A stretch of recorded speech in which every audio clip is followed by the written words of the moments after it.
Developing news now, former rap mogul Suge Knight is headed to prison for voluntary manslaughter. He ran down a man in the parking lot of a Compton burger stand about 3 years ago, and today he found out what his punishment's going to be. For the crime, which the defendant has been convicted in count 1, the defendant has levied a term in state prison of 22 years. The prior conviction, the defendant has admitted he's levied an additional 5 years in state prison for a total unstayed term of 28 years. Quite a fall for Knight since the height of his career in the 90s. He's best known as the co-founder of Death Row Records and worked with Dr. Dre, Snoop Dogg, and Tupac Shakur. And back here live, Sharon, he did look briefly at Carter's. La condamnation de Suge Knight à 28 ans de prison a sonné le glas de son règne, la fin de son empire.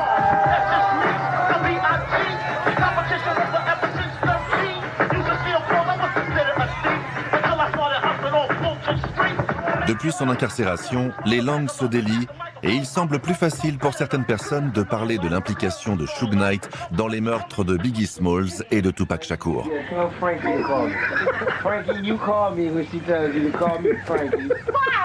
Frankie goes to Hollywood. Hey, yo, Frankie. Frankie. Yo, Frankie. C'était l'occasion pour moi de me replonger dans mon premier documentaire sur Biggie et Tupac. J'allais pouvoir obtenir les réponses aux questions que personne n'osait aborder à l'époque. Initialement, Biggie et Tupac étaient de bons amis. C'est Tupac qui a découvert Biggie et qui l'a fait monter sur scène auprès de lui. Sur ces rares images tournées en coulisses, on peut voir les deux rappeurs partager un moment de complicité. C'est en partie sous l'influence de Suge Knight qu'ils sont devenus les pires ennemis. Les victimes d'une guerre des gangs déclarée par Suge. Russell Poole, inspecteur de la police de Los Angeles, est le premier à avoir établi un lien probable entre Suge Knight et les meurtres de Biggie et Tupac. D'après les interrogatoires de témoins que j'ai menés et les preuves en notre possession, je pense que Suge Knight est bien l'homme qui a commandité le meurtre. Vous dites que le chef de la police, Bernard Parks, vous a interdit de poursuivre l'enquête parce que certains de ses agents étaient impliqués dans l'affaire? C'est exact, oui. Il avait plusieurs raisons de ne pas vouloir que l'enquête soit approfondie en bonne et due forme. Et l'une de ces raisons, c'est que ses propres officiers de police s'étaient impliqués. À l'époque, le chef de la police, Bernard Parks, niait ces accusations.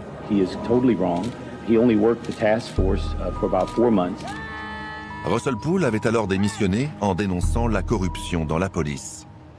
Tonight's shocking allegations against the city's top cop. Former detective Russell Poole has filed suit against the department. Poole says he uncovered dirty cops while investigating the murders of rappers Biggie Smalls and Tupac Shakur. I provided the chief with enough information. Russell est malheureusement décédé quelques années plus tard. Sa carrière brisée et les deux meurtres non résolus. Ces révélations concernant la corruption au sein de la police de Los Angeles soulèvent toujours autant de questions aujourd'hui.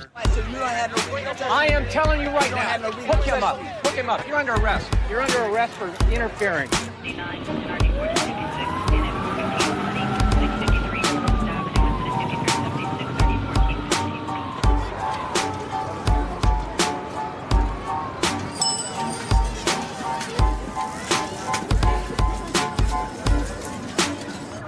How old are you?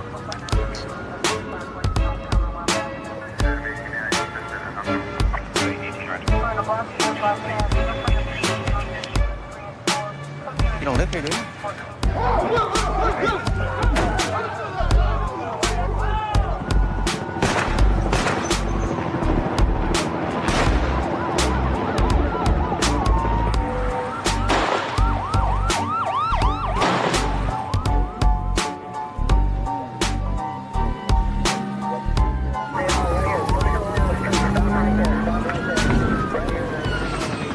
Dans les années 90, Death Row est le plus florissant des labels de rap. Il vaut des centaines de millions de dollars.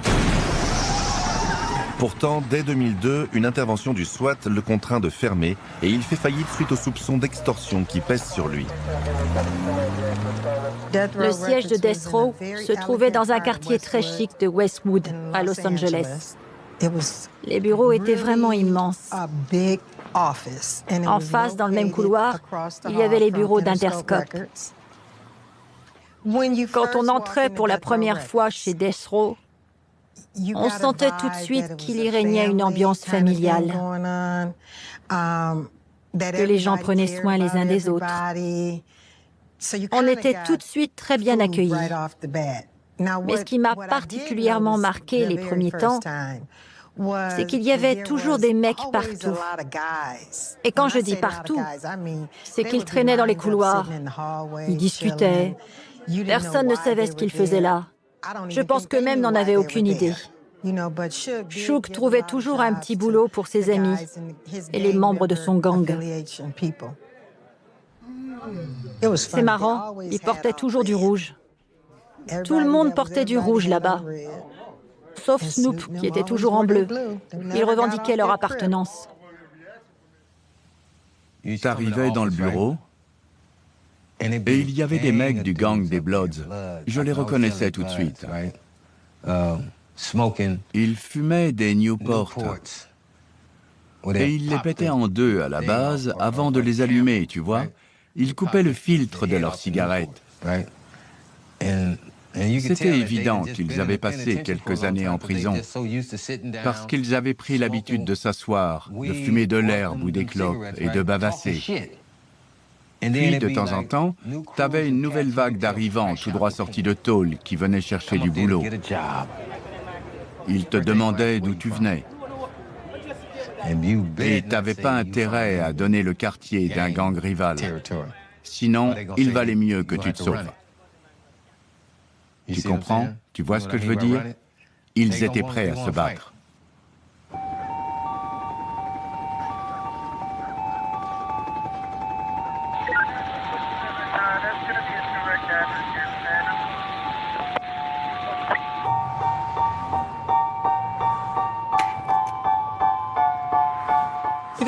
On vient d'une famille très unie. Tout le monde s'adore, on a les mêmes points de vue. Nos parents sont toujours ensemble, on est une famille tout à fait classique. Mon oncle était le petit préféré, on lui pardonnait tout. Il était pourri gâté, on le cajolait. Il demandait à ma mère de lui préparer une salade de pommes de terre d'une certaine façon, tout comme son poulet devait être cuisiné d'une certaine façon. Si on touchait à son poulet ou à sa salade, il se fâchait. Disons qu'il avait certaines expériences culinaires. C'était un vrai gamin. Tout le monde l'adore et le gâte, surtout ma mère. Quoi qu'il dise, c'est « Oui, mon petit Shug, d'accord chérie, ok ». C'est le bébé de la famille. Il obtient tout ce qu'il demande. Happy Mother's Day from OFTB and all other mothers out there. Stay strong, stay up. Shug n'a pas que des mauvais côtés. Il a rendu espoir aux habitants de Compton, où le taux de chômage était le plus élevé du comté de Los Angeles. Il a beaucoup fait pour sa communauté. It's like this. Death Row is a black-owned company, and it's an artist label. So, we always like to give something back. So we decided to give something back to all the single mothers out there and let them come out, get their song, and calm everything down. For they won't be stressing, trying to beat their kids and shit, you know what I'm saying? Not really. Not for them to come out and enjoy themselves. Really look for some new talent and let everybody know Death Row is open arms, got a lot of love, You know how we do.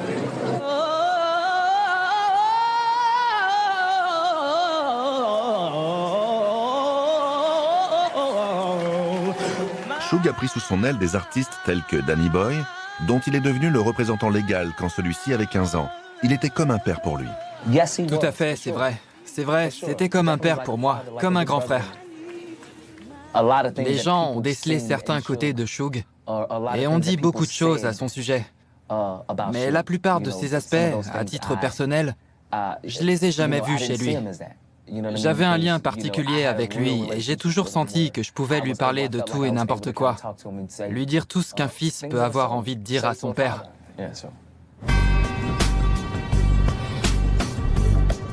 Shug a vécu à Compton, non loin de chez Pam Brooks, une vieille amie dont j'ai demandé l'aide pour ce film.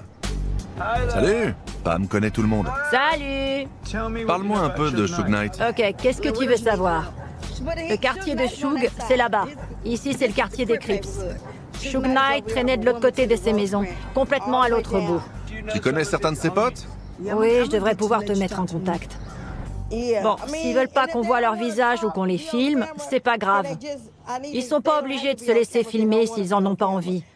Mais ils accepteraient qu'on enregistre au moins leur voix? Ouais, d'accord. Au moins ça? Donne-moi 1 heure, 1 heure et demie. Je te rejoins. Ok, tiens-moi au courant. Ok. Tu m'appelles et tu me dis. Tiens-moi au courant. Ils viennent d'Angleterre, ils sont blancs, mais ils sont pas méchants. Enfin, c'est des Anglais, quoi. D'accord. Il n'y a pas d'embrouille. Ils sont réglo.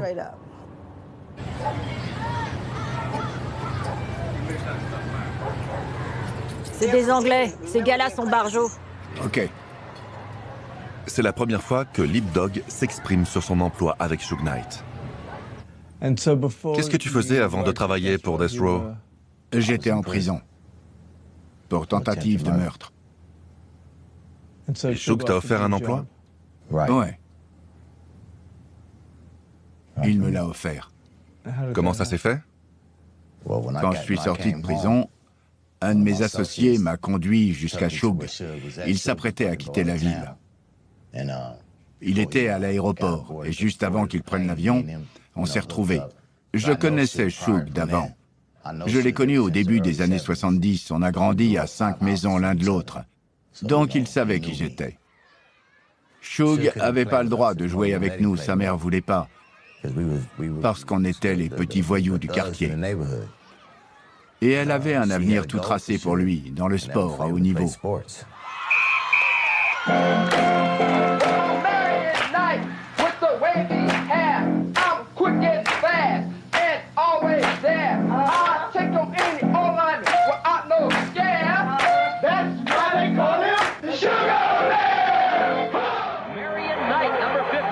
Suge a été à l'université.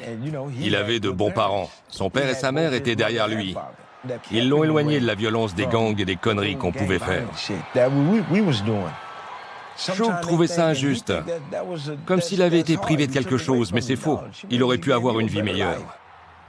Mon quotidien au boulot était sensiblement le même que dans la rue. Si un mec se mettait en travers de notre chemin, on s'occupait de son cas. Le premier qui cherchait les problèmes, il allait en avoir. Il se faisait très vite mater. Tout le monde savait que les gars de Death Row étaient pas là pour rigoler. Ils cognaient. Sans poser de questions. Si tu faisais un pas de travers, si tu répondais mal ou si tu te garais sur une place réservée à quelqu'un d'autre, tu te prenais une sacrée raclée. Certains se faisaient tuer, d'autres seulement tabassés. Il y avait des bagarres de groupe. Les gens se faisaient sévèrement discipliner. S'ils posaient le moindre problème, Death Row le réglait. Tu ne pouvais pas rester en bas de l'échelle chez Death Row. Tu te faisais tabasser. Ouais, si t'étais un faible, tu te faisais tabasser. On avait un chien aussi, un malinois qui appartenait à Suge. Il s'appelait Damu, et il était hargneux. Il se jetait sur les gens, il était dressé à l'attaque. Si le chien pensait que tu t'approchais trop près de lui, ou que tu étais un peu trop proche de Suge, son maître, il te sautait au cou. C'est vrai que Suge possédait des piranhas? Oui, il avait un aquarium noir incrusté à même le mur dans son bureau. Il y faisait sombre, les piranhas étaient noirs. On leur donnait des vers à manger, qu'on achetait par gros paquets. On les jetait dans l'eau et les poissons devenaient dingues. Ouais. Si Suge se mettait à regarder l'aquarium, puis à te regarder toi, je peux te dire que tu te calmais direct.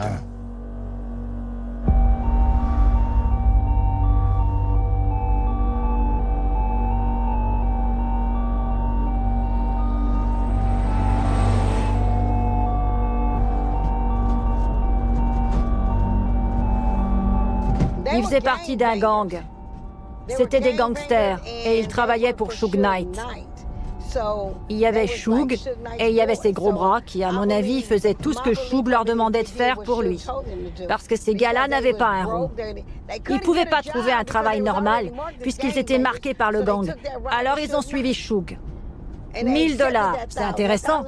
Une somme pareille pour quelqu'un qui part de rien, 1000 $, c'est royal. Et ça, c'est pour une journée. Pour faire un sale coup au premier venu. Il suffisait de garer une voiture quelque part ou de déposer un sac sans en connaître le contenu. Mais 9 fois sur 10, ils s'en doutaient bien. Mais il valait mieux rien demander. Ils n'avaient aucune intention de se poser la question de s'il y avait un cadavre dans leur coffre ou non. Pour certains, c'est important. D'autres s'en foutent royalement, parce qu'ils ont trop besoin de cet argent. Faire du mal aux gens était presque thérapeutique pour moi. Ça me faisait du bien. Je me sentais vraiment bien après ça. Je prenais du plaisir à tabasser. C'est vrai. Rien que la façon dont le sang jaillissait du nez et des oreilles de mes victimes me fascinait. Personne n'a envie de mourir. On n'a pas envie de mourir. Les mecs des gangs, eux, n'en ont rien à foutre. Je suis sérieux. Je sais pas de forcer le trait ni rien, vraiment. Ils s'en fichent. Et tu sais pourquoi? On perd des gars en prison et dans la rue tous les jours. La mort, on connaît. On l'a vu. Je l'ai tenu entre mes mains, si tu vois ce que je veux dire. J'ai vu mon frère Kenny Tubbs rendre son dernier soupir. Mob James recrutait des membres pour le gang de Shug. Il y a fait entrer Boontry, son frère cadet. Tupac mentionnera Boontry dans une chanson avant que ce dernier ne se fasse tuer. Shug se servait des gars que je lui présentais pour faire tout et n'importe quoi. Au lieu de se comporter comme l'homme d'affaires qu'il aurait pu être, il a pris place dans le gang.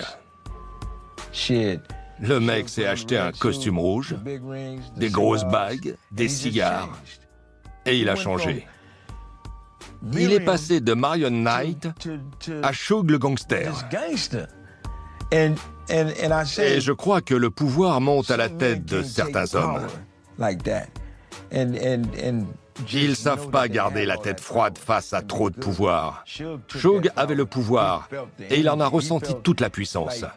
Par exemple, quand on allait à un concert, il avait toujours 20 Bloods derrière lui. J'étais le moins imposant. Tous les autres étaient vraiment de gros morceaux.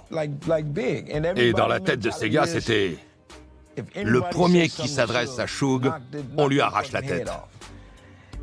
Tous les gens, même connus, qui regardaient Shug avec son entourage, avaient l'impression de voir Jésus. Tout le monde s'écartait sur son passage, et il traversait la foule. Et Shug, il en était conscient. Mais c'était trop pour lui. Ça a fini par lui monter à la tête.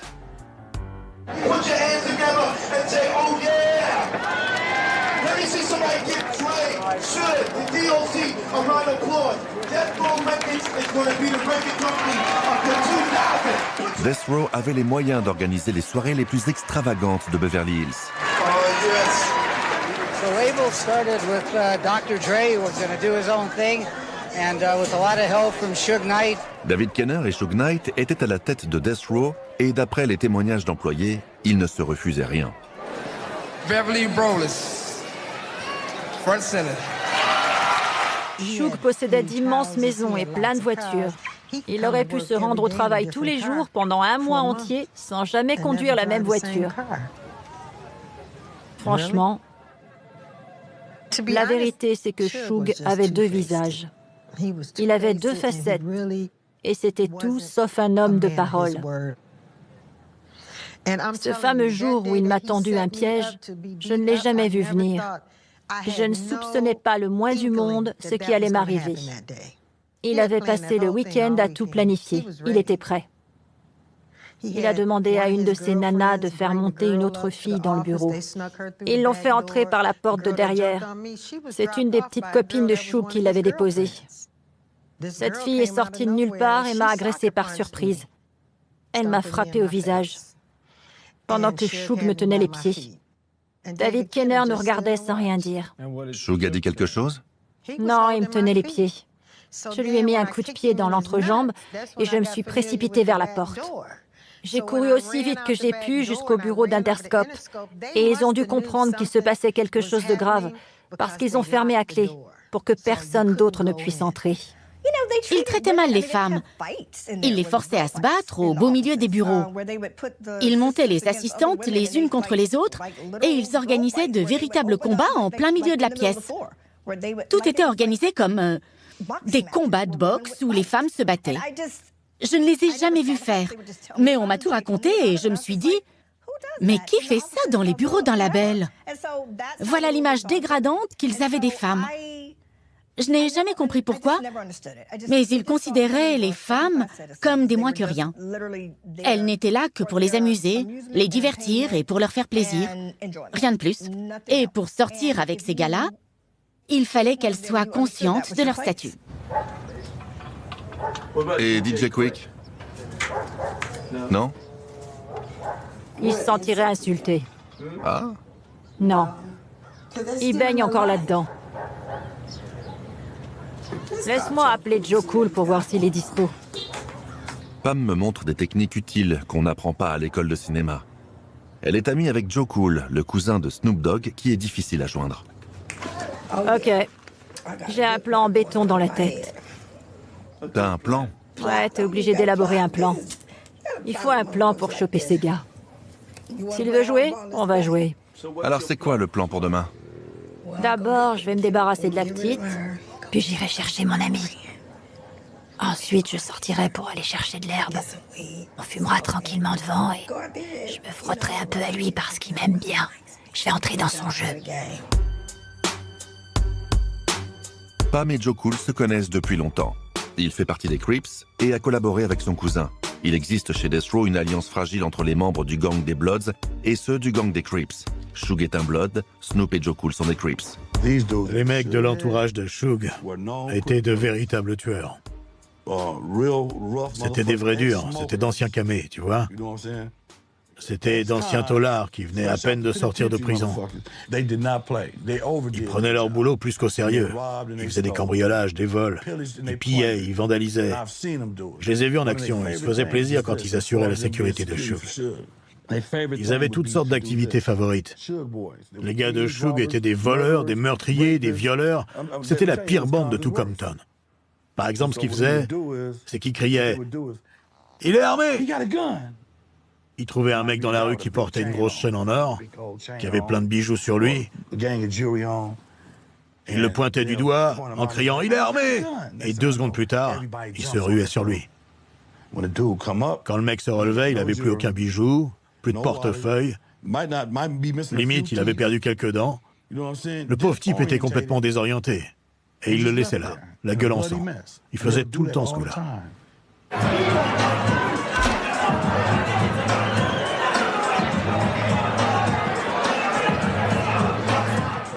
Il baignait dans la drogue.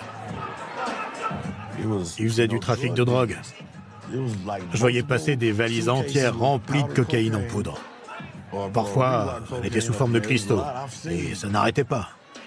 J'étais témoin de tout ça. Et j'y ai un peu touché aussi. Russell Poole dénonçait déjà ces pratiques des années auparavant. Il soupçonnait des policiers corrompus d'être associés à Death Row. Il ne faisait aucun doute que Death Row Records était mêlé au trafic de stupéfiants. Ce qui le rendait en grande partie possible, c'était la présence d'officiers de police au sein de l'organisation. Ils intervenaient à plusieurs niveaux. Il y avait de véritables gardes du corps qui assuraient la sécurité de certains artistes. Puis il y avait des confidents, dont je pense que Gaines, Mack et Perez faisaient partie. Ils auraient fait n'importe quoi pour Suge Knight. Avant de devenir policier, David Mack, ici en bleu, était un athlète de renommée mondiale. Par chance, la manageuse de Tupac faisait partie de son équipe d'entraîneurs. Mais ces 25 dernières années, Leila a toujours refusé de parler de David Mack. Au début des années 80, je travaillais avec des athlètes au niveau olympique. David Mack, qui s'est avéré être l'un des policiers mêlés aux affaires de Suge Knight, faisait partie des athlètes de mon équipe. J'ai travaillé avec lui en 1982, en 1983 et pour les Jeux olympiques de 1984. Je le connaissais bien. On a travaillé ensemble pendant des années avant qu'il intègre la police. Je n'ai pas grand-chose à dire sur tout ce qui s'est passé et tout ce qu'ils ont fait. Mais ce que je peux vous dire, c'est qu'on ne peut pas faire tourner une entreprise criminelle d'une telle ampleur sans un certain degré de tolérance de la part des services de police. C'est David Mack qui a présenté Rafael Pérez, son collègue policier de Los Angeles, à Suge Knight. Pérez traitait les affaires de stupéfiants. La police tempérait en gardant la main mise sur les gangs de rue. They ran from us and discarded the narcotics in the gutter. It was no big deal to us. We'll just put dope on you. We know you had it. Sur ces images, Pérez avoue avoir volé plus d'1 million de dollars de cocaïne dans la salle des pièces à conviction. Il dénonce l'implication de 70 autres policiers dans divers crimes, allant du meurtre au passage à tabac, en passant par le trafic de stupéfiants, la rédaction de faux rapports et le parjure devant le tribunal. Voici le chef de la police, Bernard Parks. La ville de Los Angeles s'est trouvée contrainte de payer des dommages et intérêts estimés à 125 millions de dollars. Pensez-vous que le chef de la police a essayé d'influencer l'enquête sur David Mack et Rafael Pérez? Eh bien, les preuves qui nous ont été présentées montraient clairement qu'il y a eu dans les hautes sphères des services de police des tentatives de dissimulation. Je dirais qu'il a été au-delà de ce qu'on attend habituellement d'un chef de police. Bien au-delà. Des éléments solides prouvent que Rafael Pérez, Nino Durden et David Mack, portant ici les couleurs caractéristiques des Bloods, n'étaient pas seulement policiers, ils étaient également membres du gang de Suge Knight. Avec l'aide d'autres officiers de police, ils faisaient la loi en instaurant la terreur dans les rues.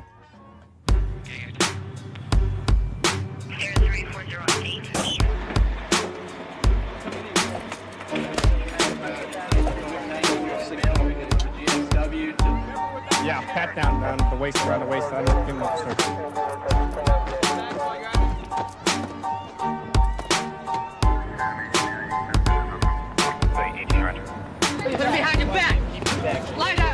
La rue est sous l'emprise du plus important des gangs qui existent, celui de la police. La plupart des membres de gangs qui n'ont pas fini dans la rue sont devenus officiers de police. Qu'est-ce qu'il faut vraiment pour intégrer la police? Pas grand-chose. Les policiers corrompus facilitent la circulation des stupéfiants dans la rue. C'est tout simplement impossible qu'un trafic de drogue puisse être aussi florissant sans que la police n'accepte de fermer les yeux quand il le faut. C'est au milieu de ce cocktail explosif mêlant gang, violence et policiers véreux que Tupac Shakur débarque après un séjour en prison pour agression. Le feu de la rancœur de Death Row allait repartir de plus belle. 11 mois plus tard, Tupac sera mort.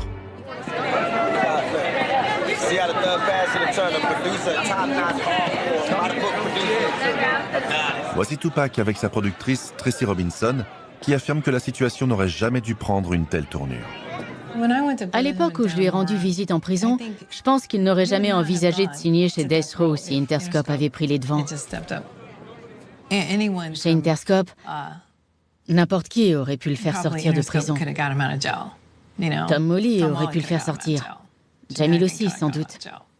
Il faisait partie de leur label, initialement. Comme vous le savez, Death Row était une filiale d'Interscope. Et si les gros bonnets d'Interscope avaient bien voulu le faire sortir de prison, la suite des événements aurait été bien différente. Mais il s'est retrouvé dans un bourbier avec les membres d'un gang. Que pensiez-vous de Suge? Je ne connais pas Suge, mais je n'ai pas grand-chose à dire à son sujet. On ne se connaît pas.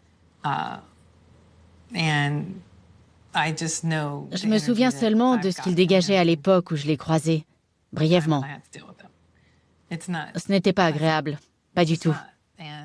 À vrai dire, ce n'est pas très agréable pour moi d'en parler encore aujourd'hui, parce qu'il est vivant, lui. Ses proches sont vivants.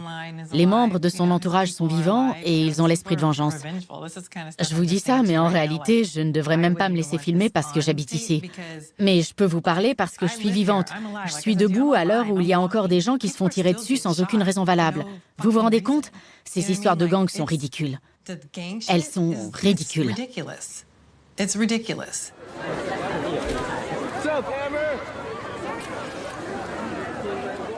Ça a été très dur pour lui. En signant chez Death Row, il sentait que le couperet pouvait tomber à tout moment. Même quand il était en prison, tout le monde lui disait de ne pas signer chez eux.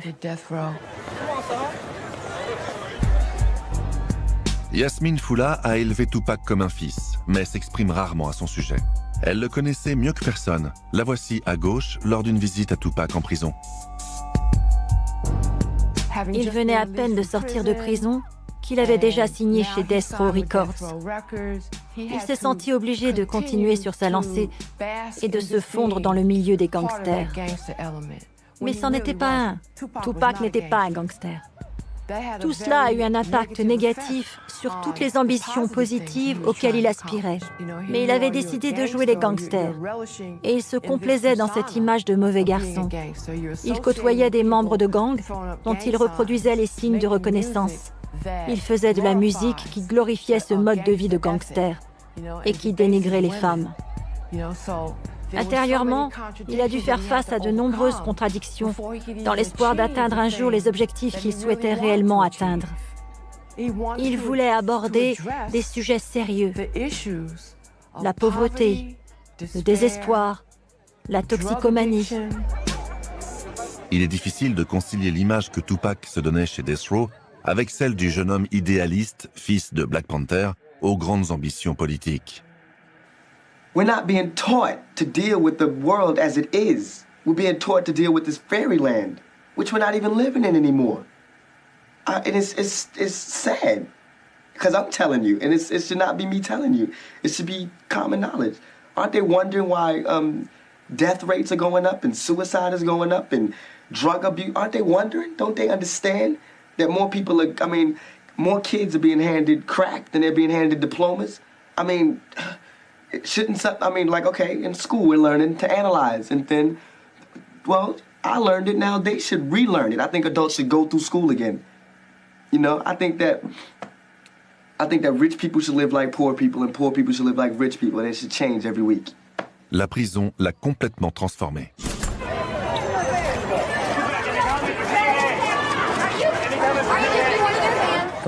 Aller en prison à cause de ces histoires l'a rendu aigri.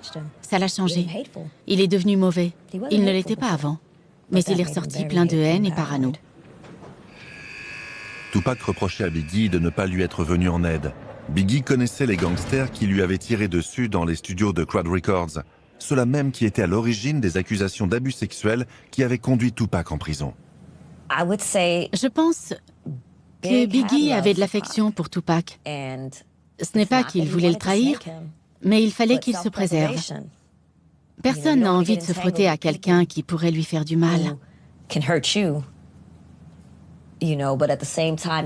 En même temps, quand tu sais que ton ami est en danger, tu essayes de le prévenir de manière assez subtile, mais tu ne peux pas lui dire ouvertement « Attention, ces mecs s'en prennent à des enfants, ce sont des escrocs, ils vont s'attaquer à toi. »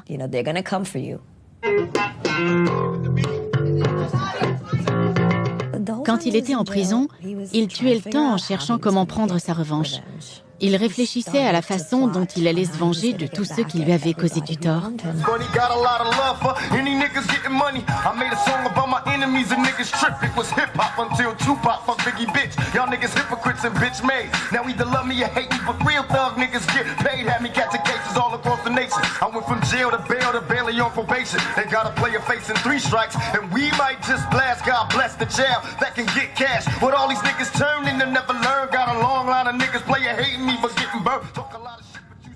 Intérieurement, ça devait lui faire mal de rapper ces choses-là. J'ai aucune preuve. J'ai rien pour appuyer ce que j'avance, mais il n'était pas comme ça. Il y a eu All Eyes on Me, puis l'album Killuminati, ou je sais plus comment il s'appelait. J'ai oublié. J'ai adoré, mais Ces albums lui ressemblaient pas. Le jeune homme de 17 ans qu'il était n'aurait jamais dit tout ça. Quand il a commencé, il n'était pas aussi médisant. Mais tout le monde change. Il avait trouvé son filon et il fallait vendre des disques. Il n'avait pas le choix. Il devait 3 ou 4 albums à Suge. Il avait des obligations et il fallait que ses albums se vendent. À ses débuts, il parlait des Black Panthers, des problèmes des Noirs, de leurs droits. Kept my history a mystery, but now I see the American dream wasn't meant for me. Cause Lady Liberty, the hypocrisy lies to me. Promise to freedom, education, equality. It kept my ancestors shackled up in slavery. And Uncle Sam never did a damn thing for me. Said lie about the facts in my history. Now I'm sitting here mad cause I'm unemployed. But the government's glad cause they enjoy when my people are down so they can screw us around. Time to change the government now. Quand Tupac était là, il était toujours très gentil. On voyait bien qu'il en avait dans le cerveau. Tupac était intelligent, mais dès que Suge était dans les parages, il changeait complètement. Il jouait les gangsters. Il changeait de personnalité, comme pour prouver à Suge qu'il n'était pas n'importe qui.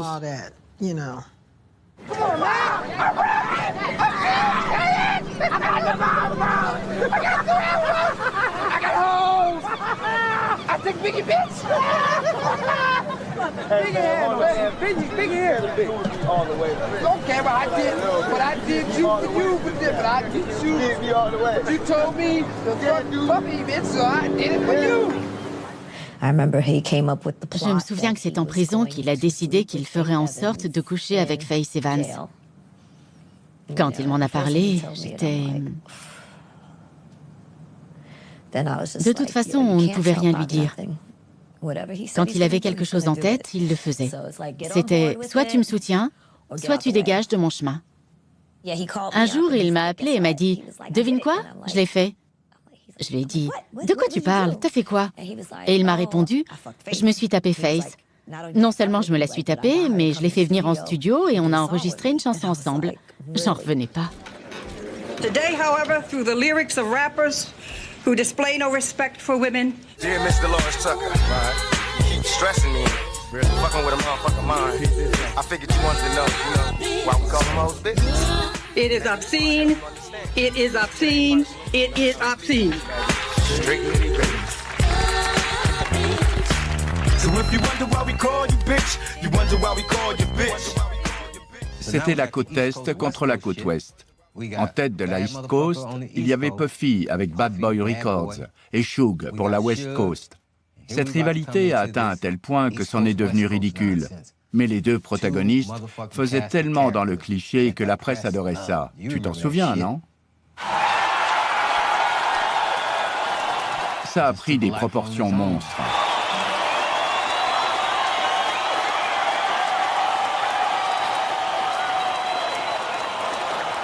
Any artist out there want to be an artist and want to stay a star, don't want to have to worry about the executive producer trying to be all in the video, all on the record, dancing. Come to Death Row. Suge a fait tout un speech sur scène comme quoi il fallait pas voler la vedette aux artistes dans leurs clips. Et il s'y est même pas tenu. Il aurait pas dû essayer d'apparaître à la télé et dans la presse. Il voulait devenir une star. Et d'un coup, on le voyait dans tous les magazines, le cigare au bec. Il a oublié ce qu'il avait dit. C'est ce qui a causé sa perte. La priorité, c'est l'artiste. Biggie s'est rangé du côté de Puffy et de la East Coast. Snoop Dogg, Tupac et Dr. Dre ont pris le parti de Suge Knight, celui de la West Coast et de Death Row.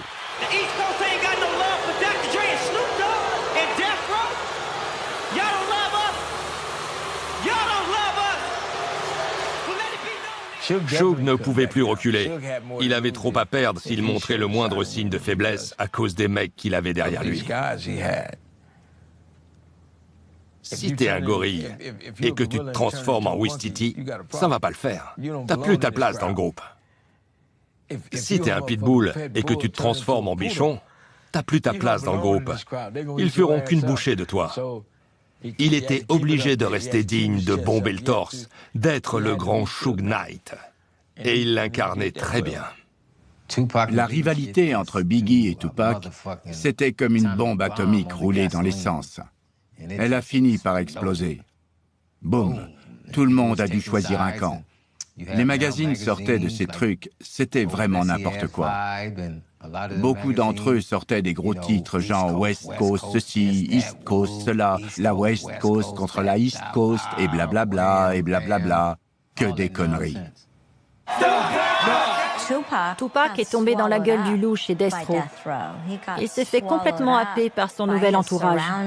Fat motherfucking Biggie came in the gang gonna try to cross a nigga. Stupid fucks. That's why we drop it like we drop it. So don't think a nigga be tripping. His wife pregnant, that nigga waiting like an expected father, not knowing who the baby is. The world don't know I use the rubber, so it ain't mine. Fuck your bitch in the click you claim. West side when we ride, come equipped with game. You claim to be a player, but I fucked your wife. We bust on bad boys, niggas fuck for life. Plus Puffy tryna see me weak, hearts I rip. Biggie Smalls and Junior Mafia, some mark ass bitches. We keep on coming while we running for your juice. Steady gunning, keep on busting at them fools. You know the rules. Tupac, c'était déjà un dingue. Mais il est complètement parti dans les tours. Parce qu'il est arrivé dans une maison de disques qui était déjà en roue libre. Quand il a débarqué, il s'est dit « Ah ouais, je sens que je vais m'éclater. Je vais bosser avec ces gars-là. On va tout faire ensemble. Ok, c'est bon. Tout ce qui se mettra en travers de mon chemin, je l'explose. Je vais faire des folies. » Il était trop chaud. Il s'est retrouvé pile dans le genre d'endroit qu'il recherchait. Il avait déjà la bonne attitude, parce que personne n'était venu le sauver quand il était dans la merde. Il s'est forgé une réputation tout seul. Donc, quand il est sorti, les autres gars le respectaient. All right, still hanging out at the after party, and with me from Death Row. Introduce yourself, my man. Hey, I'm Suge Knight and Tupac Shakur. All right. You believe in God? Certainly. Believe in Death Row East. Believe in that, for real. That's it right there. But if you believe in God, believe in Death Row East. Je pense que Tupac appréciait que Suge l'ait pris sous son aile, comme personne ne l'avait fait pour lui. Les restos, les voyages, les filles, et il partageait absolument tout. On menait une vie de dingue avec Death Row. C'était le Motown des années 90. Le Motown des années 90. On avait les meilleurs rappeurs. Suge était presque comme le maire de Los Angeles. Ses désirs étaient désordres. Parfois, on faisait du shopping à 3 heures du matin. Comme ça, en pleine nuit. Certains magasins restaient ouverts au centre commercial parce que Suge avait appelé dans la journée pour leur demander d'ouvrir à 3 heures du mat. On allait chez Foot Locker. On achetait un max de paires de pompes et de fringues. Pareil dans toutes les boutiques, à 3 heures du matin. Les avantages en nature étaient considérables. Pour quelqu'un comme moi, qui avait 15 piges, qui venait d'un milieu défavorisé, je mangeais dans les meilleurs restos, je prenais souvent l'avion ou des jets privés. Je montais sur des yachts. C'était la folie. C'était ça, Death Row. On enregistrait les sons de la vraie vie. Ça pouvait être des bruits de pas, des portes qui claquent. Boum! Bienvenue chez Death Row. C'était organique.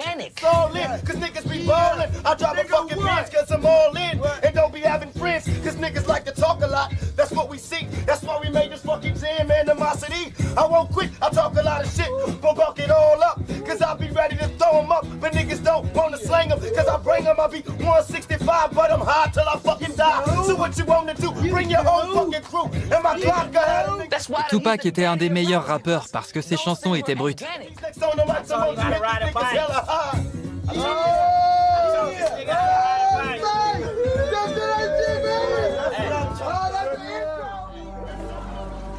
Ils avaient la belle vie, beaucoup d'argent. Ils étaient entourés de filles. Leur vie était digne de leurs clips. Peu importe où ils se trouvaient, ils allaient dans les plus beaux endroits. Ils avaient des belles voitures, des grandes maisons. Pam m'a déjà présenté des ex de Suge et de Tupac. Je lui ai demandé si elle en reconnaissait certaines sur ses photos. Montre-moi.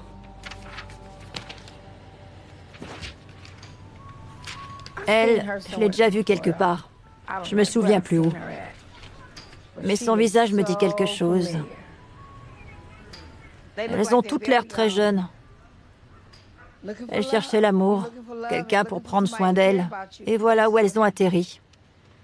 En cherchant l'amour? Oui, l'amour. On cherche l'amour. Quand tu te laisses tomber dans une situation si pourrie, tu te laisses pas traiter aussi mal, sauf si t'as rien d'autre. Tu vois ce que je veux dire? Il les appâtait. Tupac n'était qu'un suiveur dans tout ça. Suge Knight avait complètement chopé le melon, à tel point qu'il a tout perdu. Tupac était dans les meilleures années de sa vie, mais il s'est laissé diriger par une enflure. Il s'est enfoncé dans un bourbier et il a rien vu venir parce qu'il était perdu. Et il cherchait l'amour lui aussi. C'est elle que j'ai déjà vue. Coucou! Et merde! Salut! Salut, mamie! Salut, Nick! Bonjour, Symphonie! Hey! Faut que j'aille sur l'ordi. Dis bonjour à tante Anne. Pam, j'ai encore un sac pour toi. Regarde qui est là, c'est Nick. Tu te souviens de Nick et de Barney? Bonjour. C'est ma tante Anne.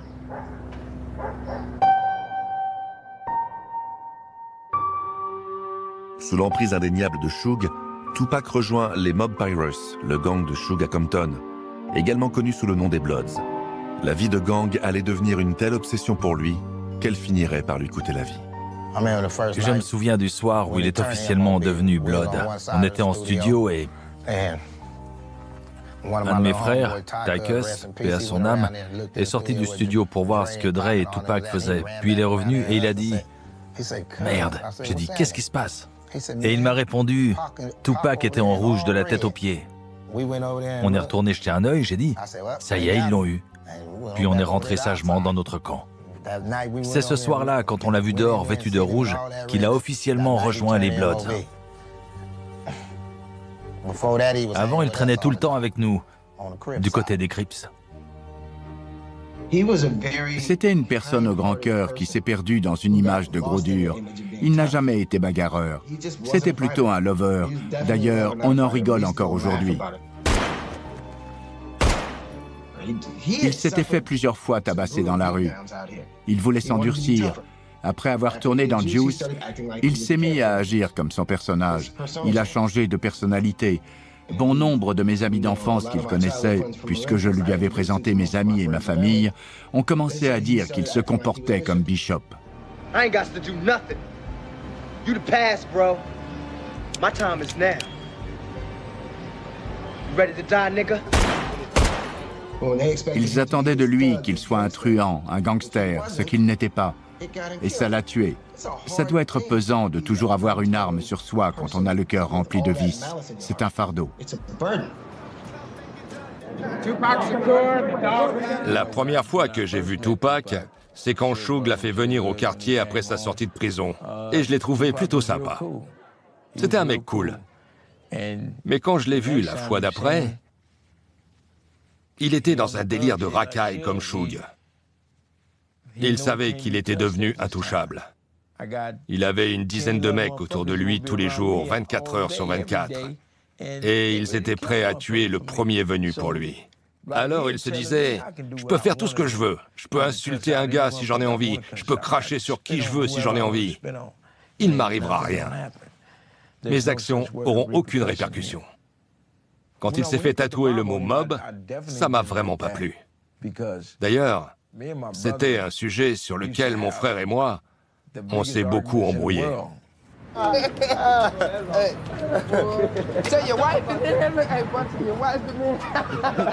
Bontree, le frère de Mob James, en rouge avec un chapeau, est devenu le bras droit de Suge et Tupac, ce qui a causé des tensions entre les deux frères. D'après mon frère, il avait le droit de s'autoproclamer membre de notre clan. Je suis pas d'accord. T'as pas tiré de coup de feu depuis une voiture, t'as rien fait. T'as pas tabassé des gars. T'as rien fait du tout. Il faut en avoir fait des choses pour être comme nous.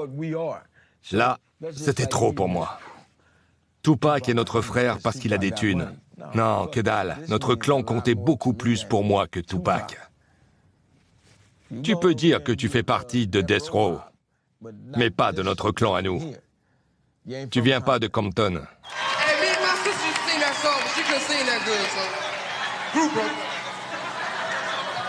Anyway, I want everybody to give a big welcome for Tupac.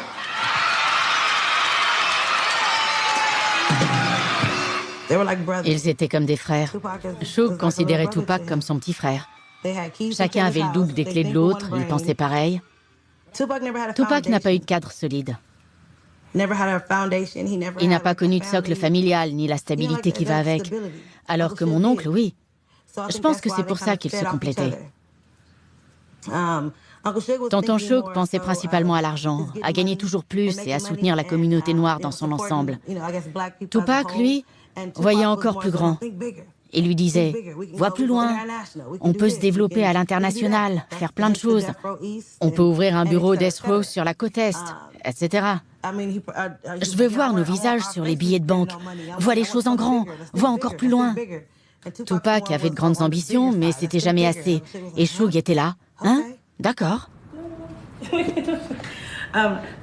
Voilà Tupac et Suge. Ils partageaient tout. Mais alors, vraiment tout.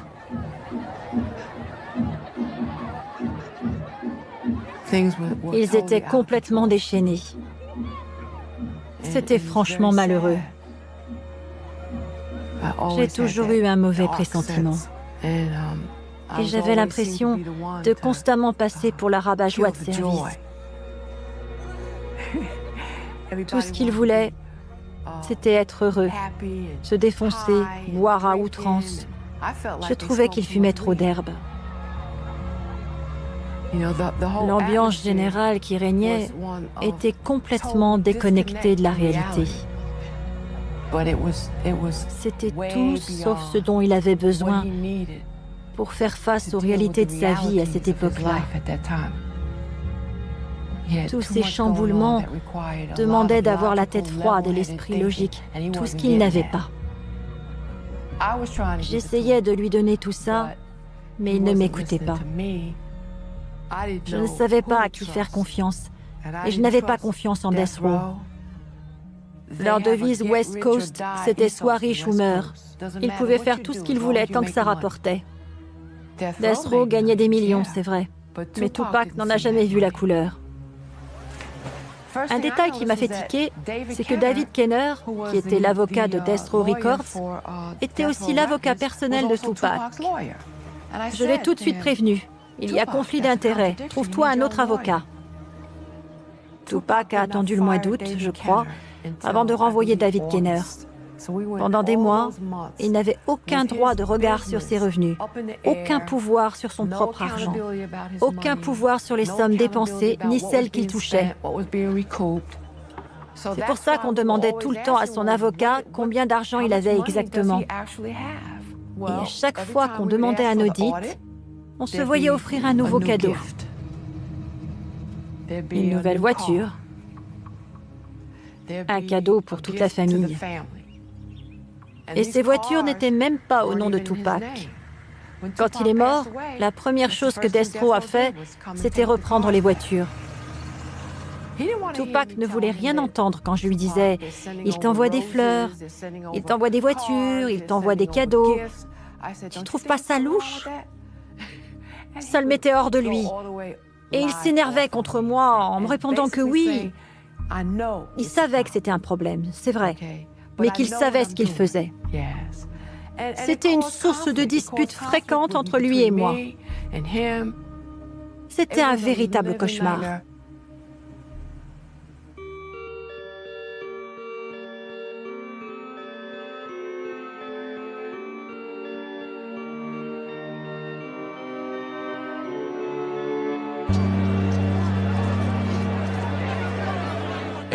Tout le monde avait pris la confiance. Et la situation a dégénéré parce que personne n'est allé dire à Tupac « Fais pas ça, mec. Il faut qu'on te protège. On peut pas te laisser faire ça. »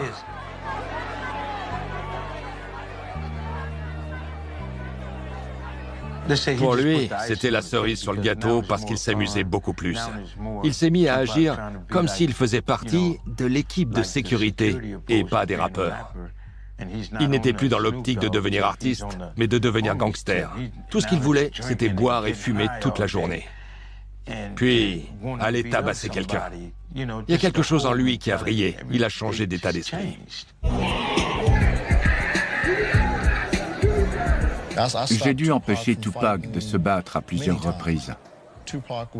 C'était quelqu'un d'assez perturbé dès qu'il s'agissait des activités de gang et des bagarres. Il aimait se battre. Il aimait se battre. Il adorait ça. Il aimait se retrouver au cœur des altercations. C'est vrai? Oui, carrément. Carrément. Le soir de la fusillade mortelle, Tupac s'en est pris à Orlando Anderson, l'homme de main des Crips, pour prouver sa loyauté à son propre gang.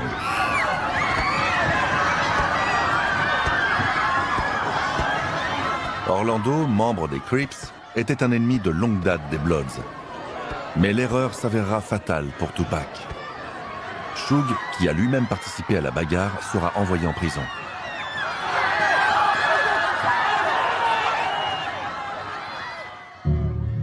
Orlando se vantera alors d'avoir tiré sur Tupac. Frank, le garde du corps de Tupac, était dans la voiture qui le suivait.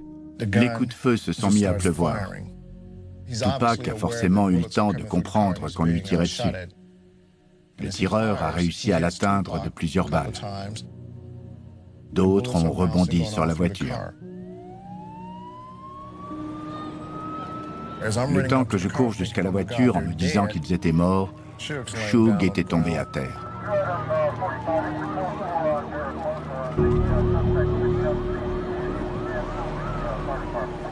Tupac, lui, était toujours assis côté passager. Puis on l'a extirpé hors de la voiture et on l'a allongé sur le sol. À partir de ce moment-là, les secours ont pris le relais. Tupac a dit quelque chose? Il a levé les bras comme il a pu et il les a croisés sur son corps. Comme ça. Et il a dit « Je peux plus respirer ». Ce sont les derniers mots qu'il a prononcés.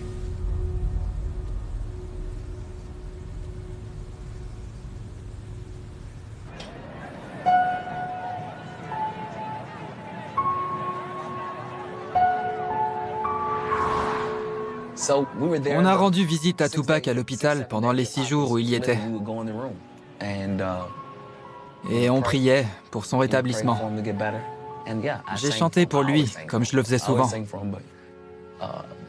Mais chanter pour lui quand il était à l'hôpital, dans son état, c'était vraiment quelque chose. Je chantais « Change is gonna come », une des chansons qu'il adorait que je chante. C'est laquelle déjà? Rappelle-moi. De Sam Cooke. Je te la chante? I was born by the river in a little tent, oh, just like that river I've been running ever since. It's been a long, long time coming, and I know a change gon' come. Oh, yes, it will.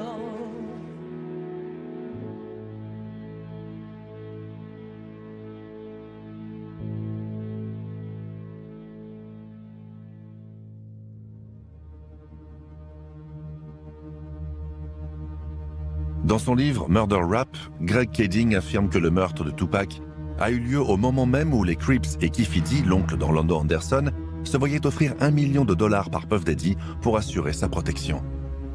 Keffe D affirme que Puffy lui a dit « Il faut que tu m'aides à régler mes différends avec Suge Knight et Tupac. J'en ai marre de devoir constamment regarder par-dessus mon épaule. Tu peux faire quelque chose ?» Ce à quoi Keffe D aurait répondu « Aucun souci, on a l'habitude. » En échange, il a demandé $1 million. Et Puffy lui a dit « Peu importe, occupe-toi d'eux. » La guerre entre Puffy Combs et Suge Knight est à l'origine de nombreuses morts. Après avoir tiré sur Tupac, Orlando s'en est vanté dans tout Compton. Donc on est sûr de qui a tué Tupac, sûr et certain. Je trouve ça malheureux.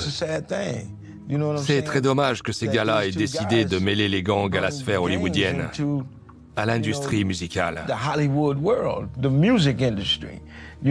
Ça a vraiment tout gâché.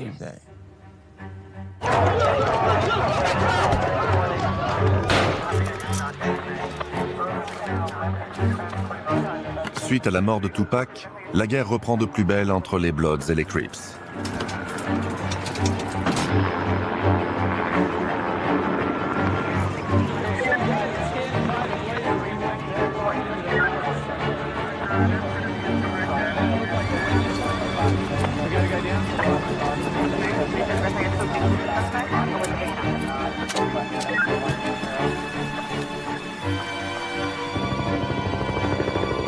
Orlando Anderson est arrêté lors d'une descente de police, mais faute de preuves, il ne sera jamais poursuivi.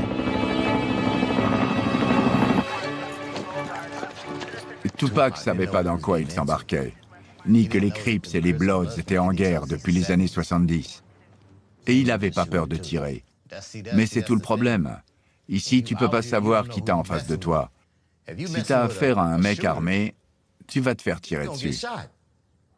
Si tu tombes sur des bagarreurs, tu vas te prendre une raclée. Tu peux pas y échapper. Le problème avec ce genre de gars, c'est qu'il lâche rien. Orlando était comme ça. Il est revenu se venger. Il fallait qu'on porte des gilets pare-balles, surtout les dernières années. Et j'avais des gardes du corps dans ma chambre. Je suis resté un moment à l'hôtel et les gars dormaient dans ma chambre. J'allais nulle part sans eux. Comment ça se fait? On recevait des menaces de mort. Beaucoup de gens ont perdu la vie après la mort de Tupac. Il est mort, certes, mais il n'y a pas eu que lui.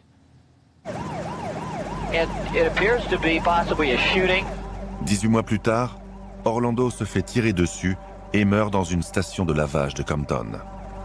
According to sheriff's deputies, one person was struck by gunfire in Compton. Right now we have one down outside the car, one down inside the car. Sans surprise, personne ne fait confiance à la police qui est crainte et détestée par la communauté.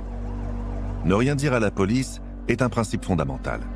Même s'il connaissait le nom de l'homme qui avait tué Tupac, Suge refusait de coopérer. If you knew who killed Tupac, would you tell the police? Absolutely not. I mean, because you know I don't. Why know. not? Because it's not my job. I don't get paid to solve homicides. I don't get paid to tell people. Pam a pris notre défense et expliqué que nous n'avions rien à voir avec Greg Kedding, de la police de Los Angeles. Sans elle, ce documentaire n'aurait jamais vu le jour. Ton Nick, il est flic. C'est un ancien flic. N'importe quoi. Mais si, c'est un ancien flic, non? Non, d'où tu tiens cette information? C'est pas Nick, l'ancien flic du LAPD? Non. T'es sûr? J'en suis certaine. D'où tu sors ces conneries?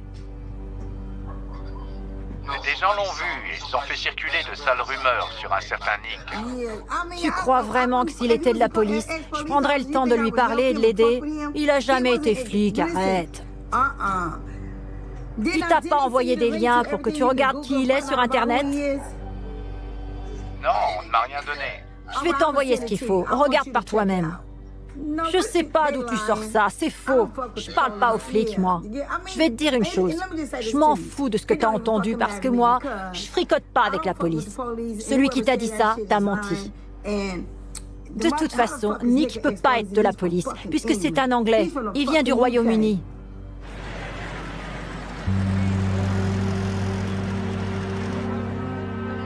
J'ai vu Suge pleurer plein de fois. Il essayait de retenir ses larmes.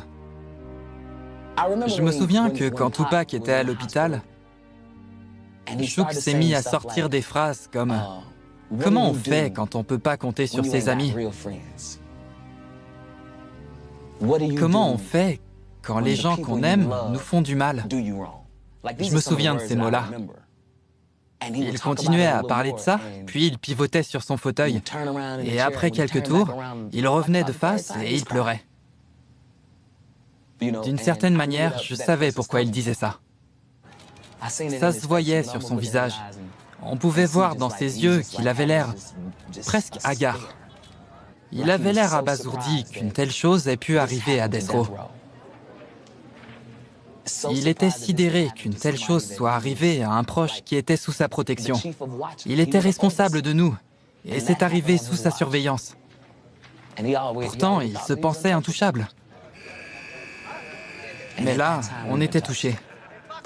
Finalement, quand il a été envoyé en prison, il a su se montrer égoïste. Il pouvait être dur et méchant.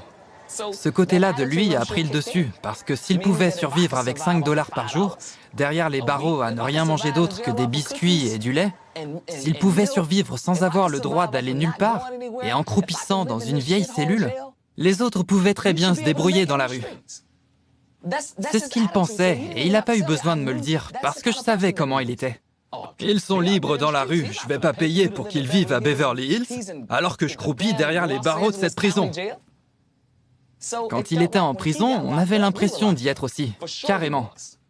Quand Suge Knight a été condamné, on a tous été en prison. C'était tellement con. Désolé si je suis vulgaire, mais suite à toute cette histoire, t'avais Snoop qui était comme un canard.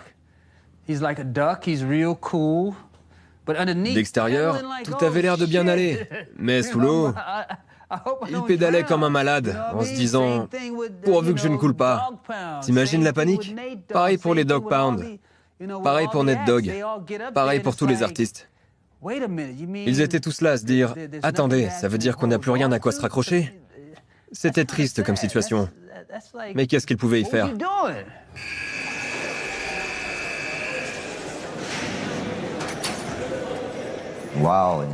Lors de son séjour en prison, Suge Knight bouillonnait. Il était très en colère. Il venait de perdre son ami, son meilleur artiste, et sa maison de disques était en chute libre. Il a donc pris la décision de se venger. Et il a fait le nécessaire pour que Biggie se fasse tuer.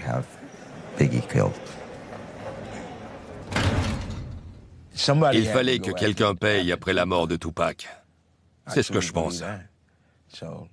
Que quelqu'un paye? Ouais, il fallait que quelqu'un meure. L'heure était grave à ce stade. L'heure était grave. Les Crips venaient de s'attaquer à nous. Alors, on était obligé de riposter. Ce n'était ni plus ni moins que des représailles, une vengeance. Il fallait faire quelque chose, il fallait réagir parce que s'il ne faisait rien, tout le monde et son voisin dans le quartier auraient été les voir pour leur demander pourquoi ils restaient sans rien faire alors que Tupac venait de se faire tuer. Il devait y avoir des conséquences. Biggie n'aurait pas dû venir en Californie après la mort de Tupac. C'était une très mauvaise décision. So before, it's just a situation where it was just me and Pac had our little differences or whatever. But I'm here to take over, say that it's all over with. I'm in the West right now. If you need me, if you want to see me, talk to me, whatever you want to do, cool. Now's the time, call on up. Ils ont osé aller chez Power 106, sur plein de stations de radio. Alors que Tupac était mort, je pensais, mais qui leur a dit que c'était une bonne idée?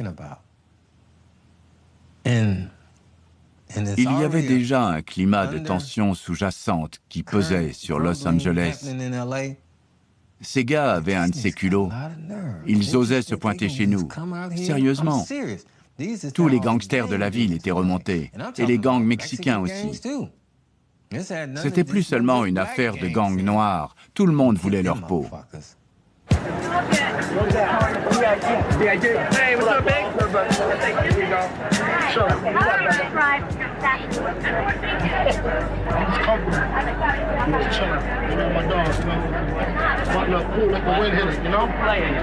Les deux théories sur le meurtre de Biggie Smalls concordent sur un point. C'est Suge Knight qui l'a ordonné depuis la prison. Greg Kading affirme que la police n'est pas impliquée et que des membres des Bloods ont commis le meurtre. Russell Poole, lui, a toujours soutenu que des policiers corrompus ont fait le coup. You know, had it been just your ordinary drive-by shooting by some unexperienced gangbangers, we would have solved it a long time ago. No question about it. But you got to think to yourself, well, who could do this and get away with it? You got to get into their minds. Cops.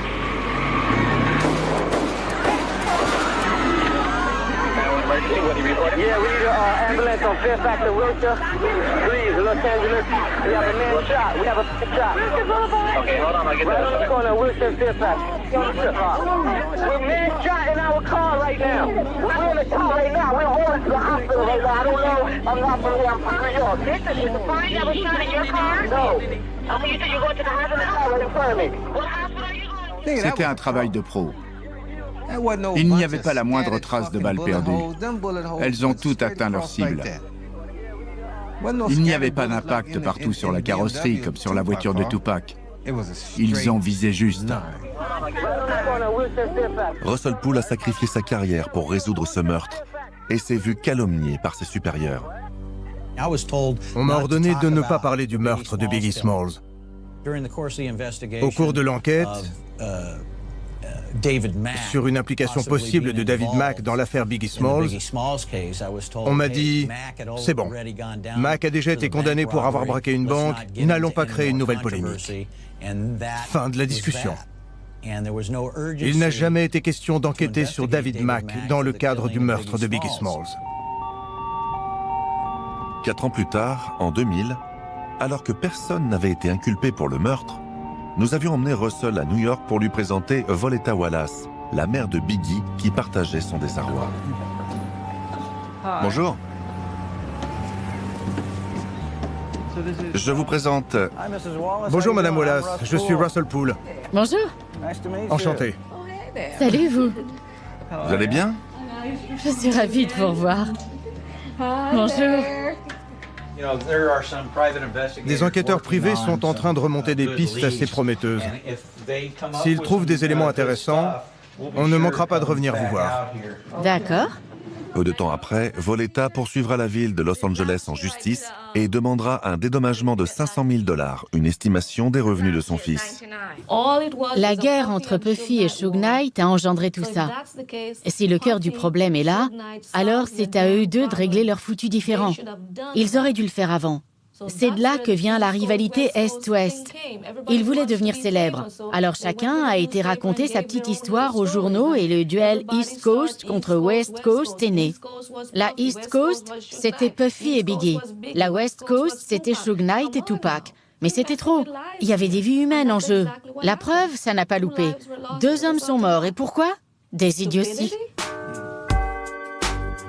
J'ai découvert plus tard que, suite à mon premier film faisant intervenir Voletta, une enquête avait été ouverte par le FBI pour étudier la possibilité de l'implication de la police dans le meurtre de son fils. I literally was watching TV one night and I came across this documentary on the whole Biggie murder. So I wrote up a long report to my bosses. They all signed off on it. They said, yeah, you know what, you got something here. Let's run with it. So that's how the whole case got started. La police de Los Angeles n'a pas apprécié les investigations du FBI et a ouvert sa propre enquête à la recherche de preuves pour contrecarrer les poursuites engagées contre elle dans l'affaire Biggie Smalls. Greg Keding était à la tête de l'opération Transparence. Au fur et à mesure des différentes audiences au tribunal, la police de Los Angeles s'est rendue compte qu'au niveau civil, tout pouvait arriver et qu'il serait dans leur intérêt de réétudier les éléments de l'enquête. La ville de Los Angeles a empêché l'enquêteur en chef du FBI, Phil Carson, de témoigner lors du procès. They said, yeah, you're not looking into solving a murder. You're looking into solving a murder that involved the LAPD orchestrating it. They said, you guys got to squash this subpoena because if Phil testifies, we got at least a 50-50 chance of losing a $500 million lawsuit. And to be honest with you, they're right. I think that it's better than a 50-50 chance. Greg Keding, qui a dirigé le groupe de travail dans le cadre de l'enquête interne, conteste l'implication de policiers dans le meurtre de Biggie Smalls. Il a non seulement écrit un livre, mais également contribué à une série documentaire sur Netflix et sur Bet. Son point de vue est le plus communément admis aujourd'hui. Il affirme que les officiers de police Mack et Perez n'ont jamais travaillé pour Death Row. Pourtant, nous avons découvert de nouvelles preuves qui réfutent les dires de Greg Keding. David Mack de la police de Los Angeles n'a jamais travaillé pour Death Row et n'a jamais eu le moindre lien avec eux. Raphaël Perez non plus. C'étaient les 2 hommes qui, selon des informateurs en prison, auraient été employés comme gardes du corps. Mais ça n'a jamais été le cas. Cette possibilité a été examinée par les premiers enquêteurs dans les années 90, mais également par notre groupe de travail.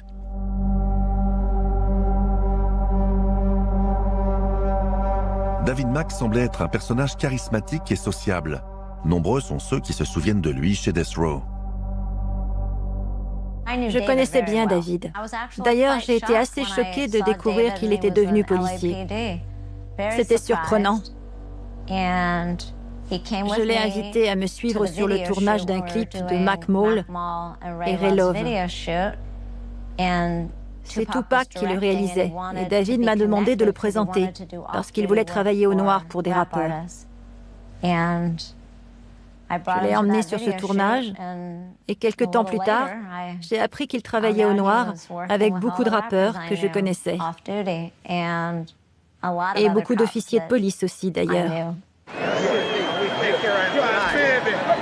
Leila n'est pas la seule à se souvenir de Mack et de Perez. Je l'ai vu, oui. J'ai croisé David Mack plein de fois. Il fallait qu'il nous suive en soirée parce qu'on savait jamais quand ça allait dégénérer. J'ai traîné avec lui, on a été dans la même pièce. Je l'ai côtoyé, quoi. Quand il était là, j'étais là aussi. Je les ai vus, ces gars-là. Qui était l'autre homme? Rafael Perez? Rafael Perez, je l'ai vu aussi. Ouais, mais comme je le disais, ils étaient pas bien différents de nous. Sauf qu'ils avaient un badge et pas nous. Par exemple, quand on allait quelque part et qu'on s'embrouillait avec je ne sais qui, les policiers débarquaient et nous chassaient, eux comme nous. C'était comme ça. Tous à la même enseigne. Oui, Rafael Perez était un ami de Suge. Je les ai vus ensemble à plusieurs reprises. Plein de fois. Suge et lui étaient proches. Je l'ai vu avec et sans uniforme. Quand il portait pas l'uniforme, il essayait de la jouer cool. Il portait des petites touches de rouge, comme pour essayer de s'intégrer. Quand je le voyais, je savais bien que le mec était flic. Mais je savais pas qu'il faisait partie de la zone de patrouille Rampart avant de le voir en service. De tous les policiers que j'ai pu voir, lui, je m'en souviens bien, parce que je l'ai vu chez Death Row. Et il y avait un autre gars, celui qui est accusé d'avoir tué Biggie. Un noir. Il traînait là-bas. Lui aussi. Je sais pas si c'est lui qui a fait le coup, mais le gars qu'il montrait au journal télé, il était là. Souvent.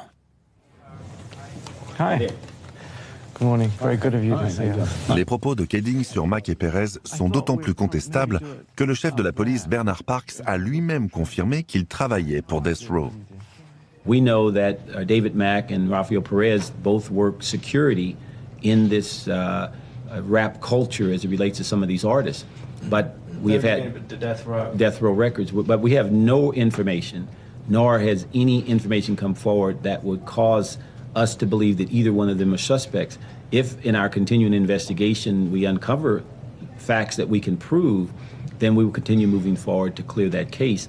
But until then, what we've seen so far is merely undocumented speculation that has not led to any significant leads.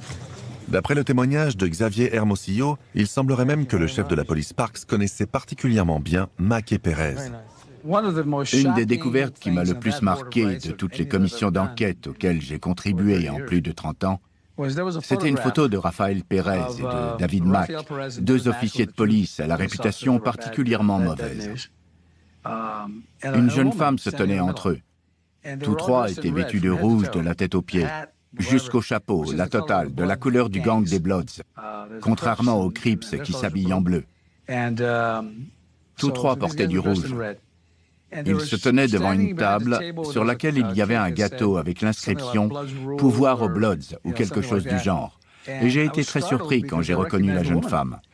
C'était la fille du chef de la police, Bernard Parks, qui visiblement faisait partie du gang des Bloods.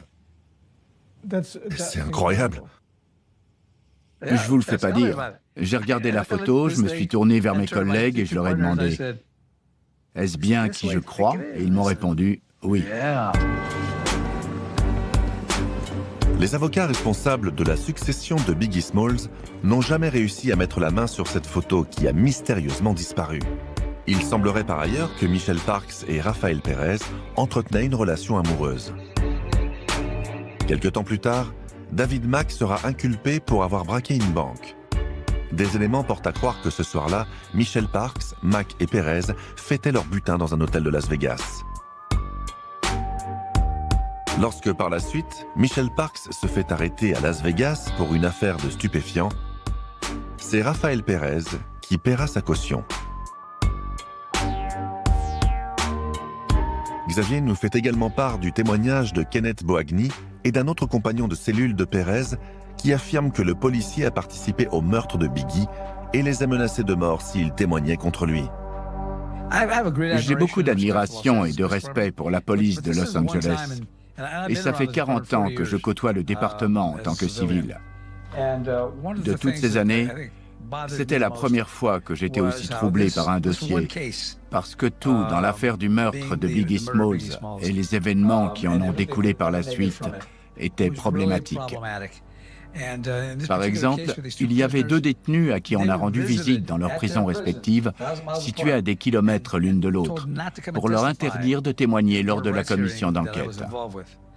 On les a prévenus que s'ils témoignaient, des amis de Pérez qui étaient dans ces mêmes prisons les tueraient pour avoir parlé, pour avoir balancé. J'ai trouvé ça absolument révoltant. Et encore plus, illégal. Et ce sont des policiers qui les ont menacés? 2 inspecteurs. La première fois qu'on en a entendu parler, c'est quand Kenneth Boagny nous l'a avoué. Je lui ai posé une question et il s'est mis à trembler devant moi. Puis le représentant de la police, le procureur, s'est levé d'un coup, s'est posté devant lui et lui a dit « Taisez-vous, vous n'avez pas le droit d'en parler ». C'était une scène irréaliste. Je n'avais jamais rien vu de tel au cours de mes nombreuses années passées auprès de la police.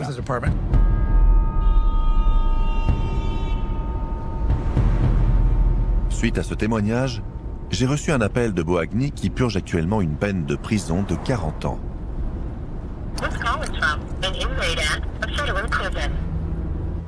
Vous voulez dire que Suge Knight a commandité ce meurtre? Absolument. Absolument. D'après mes sources, c'est lui qui a donné le feu vert. D'après vous, pour le tuer. D'après vous, qui sont les policiers impliqués dans le meurtre de Biggie Smalls? David Mack, Sammy Martin, Durden. Oui, Durden. Il y avait aussi un autre policier qui était impliqué, mais son nom m'échappe. Peut-être Pérez et Kevin Gaines. Ils sont 5 policiers à avoir marché dans la combine pour faciliter la réalisation du plan. C'est ce témoignage de Boagny que la police de Los Angeles a caché aux avocats de Biggie Smalls. En conséquence, le département sera condamné à une amende d'1 100 000 $ par un juge de district pour dissimulation de preuves.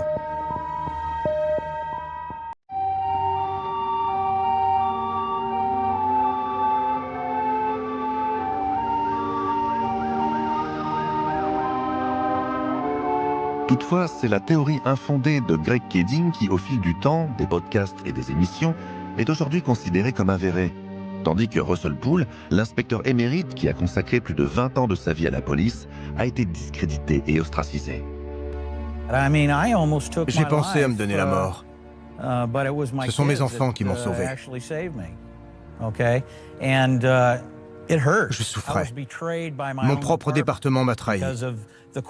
Parce que les grands principes dans la police de Los Angeles se targuent n'ont pas été respectés. L'honnêteté, l'intégrité. Dire la vérité. Jurer de dire la vérité, rien que la vérité devant Dieu. S'appliquer au travail, enquêter en profondeur, servir la communauté. Je croyais au serment que j'ai prêté. Je croyais servir et protéger la population, sincèrement. Mais en interne, dans les coulisses, rien de tout ça ne tenait. Dès qu'il s'agissait d'enquêter sur des policiers, on n'était plus au service de la population comme on prétendait l'être. Quand on me confiait une mission... Russell consacrera le reste de sa vie à la résolution de ce meurtre. Il décédera brutalement d'une crise cardiaque au cours d'une réunion sur le meurtre de Biggie Smalls au département du shérif de Los Angeles. A lot of what Russ Poole did, I'm telling you right now, that guy was legit. For people to say that he was a disgraced detective, it's not fair. The guy knew what he was doing. He was actually a good cop. And they did what they could to shut him down. And I know a lot of people like to say, oh, he keeps going down this theory. No, his theory is correct.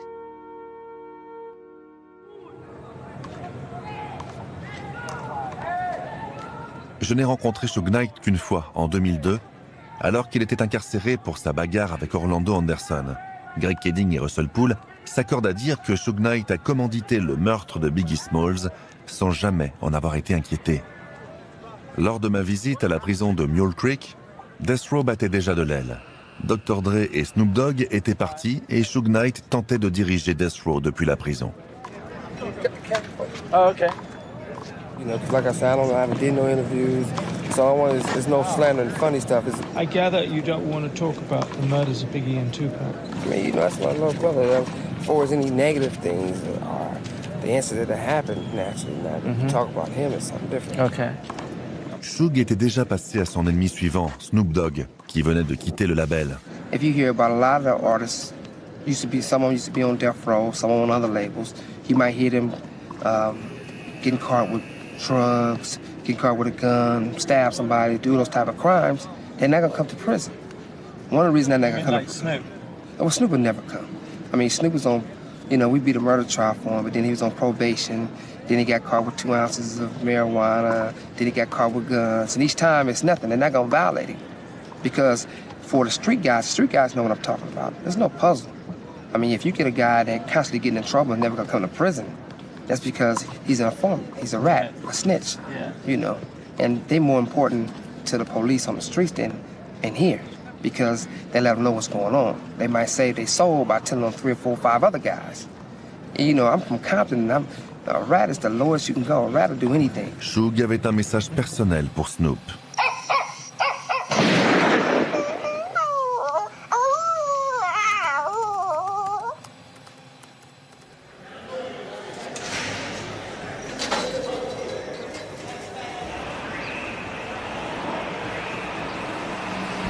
God damn it.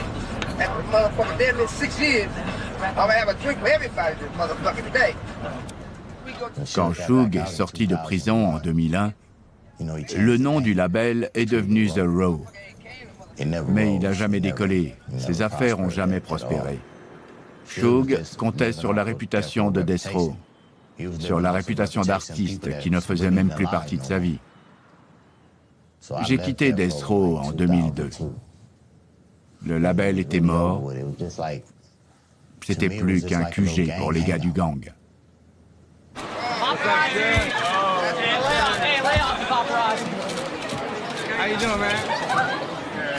Puis Suge a vraiment tout perdu. Il a perdu ses comptables, tout le monde. Il n'y avait plus personne dans son camp. Les hommes d'affaires comme Jimmy Iovine ont continué à gagner de l'argent.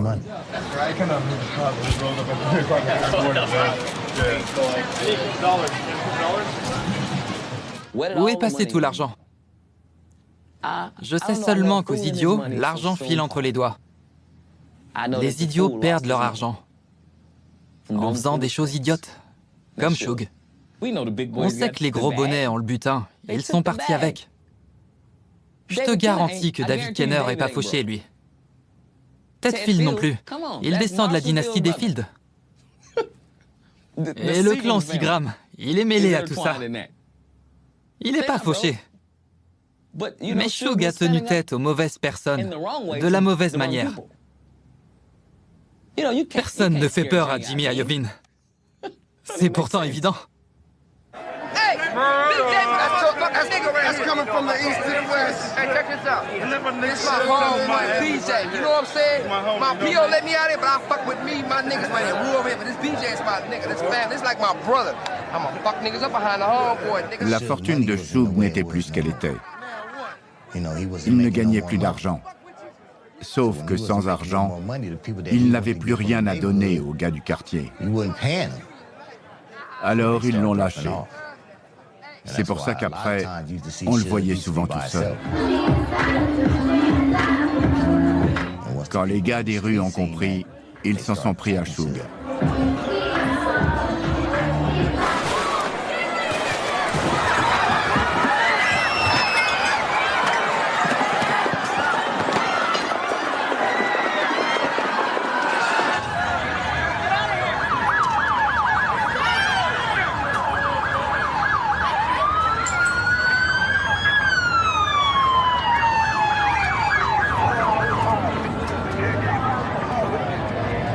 Il s'est fait tirer dessus en soirée et a perdu connaissance.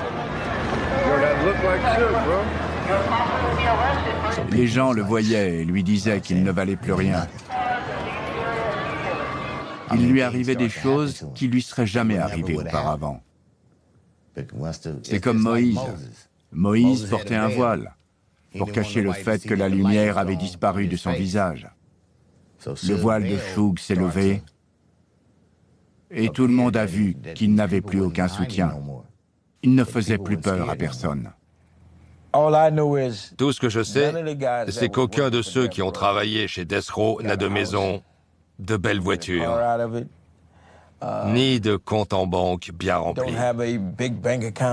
Tout le monde est reparti de zéro. C'est comme dans Cendrillon. À minuit, la magie a disparu et tout est redevenu comme avant. C'est ce qui s'est passé à Compton. Tout le monde est retourné à sa vie d'avant. Pendant un temps, tout était beau.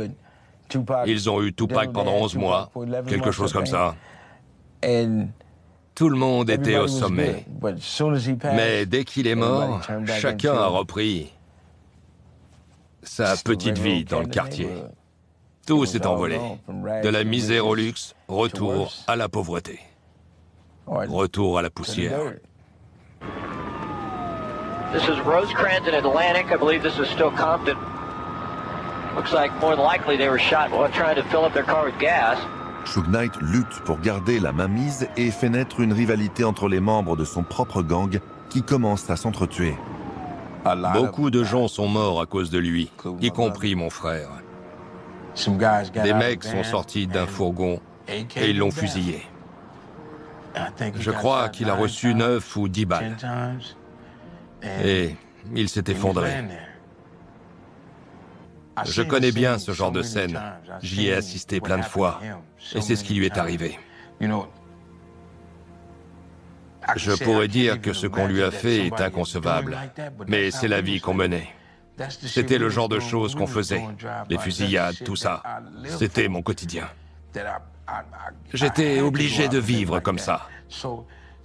Mais voir mon frère, c'était complètement différent. C'était comme si je sortais de mon propre corps. Quand je l'ai vu allongé par terre, les yeux grands ouverts, j'ai ressenti une telle colère.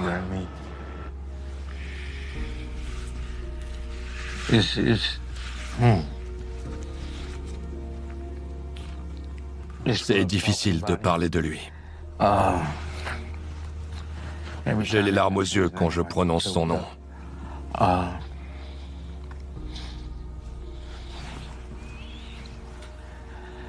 La douleur est un sentiment vraiment glaçant.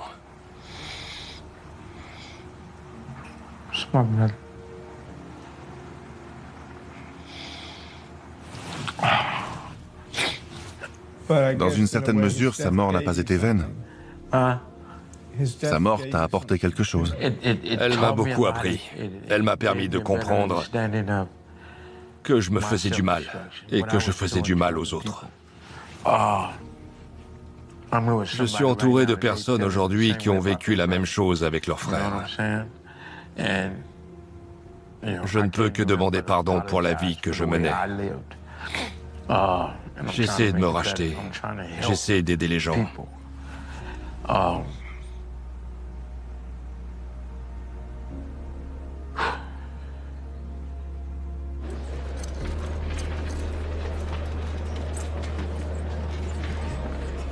Le karma peut être cruel. Et Shug paye pour ses actions. Quand t'es en prison, t'as tout le temps de réfléchir. Surtout quand t'es enfermé en cellule. J'espère qu'il pense à tous ceux qui sont morts. À Bigby, à Aaron, à Ed Dog, à Chia, à Boontree. Qu'il pense à toutes ces personnes qui ont perdu la vie.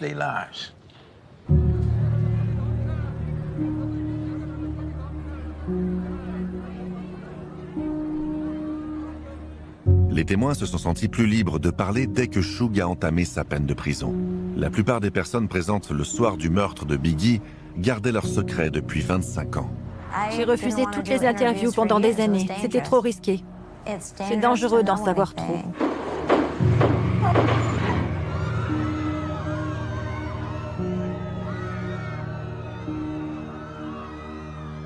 J'étais là le soir de la mort de Biggie. Certains des policiers dont on a parlé étaient là aussi.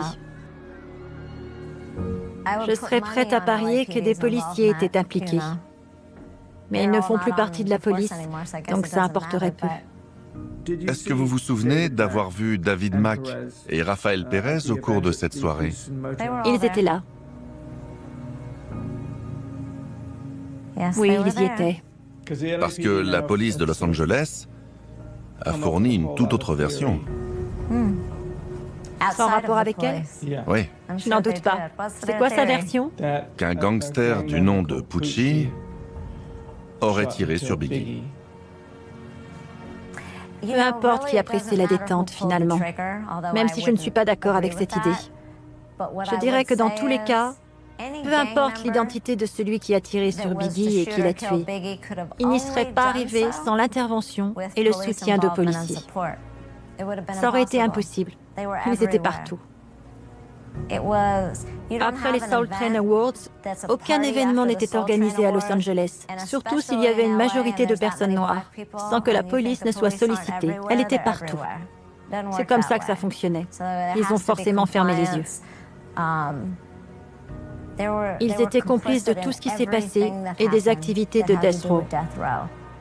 Je tiens la police pour responsable de beaucoup de choses.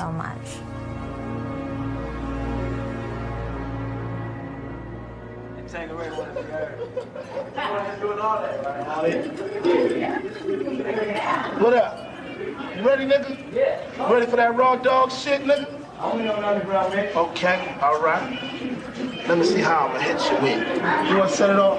Man, I'm scared to do some freestyle. I'm scared to do some freestyle. Blow, I'm too high and I might go off tempo. But now I'm back to let these niggas know just how deep my game run. Tupacalypse don't sleep. I keep a motherfucking Glock in my car. If I'm holding in the club, I gotta be the fucking star.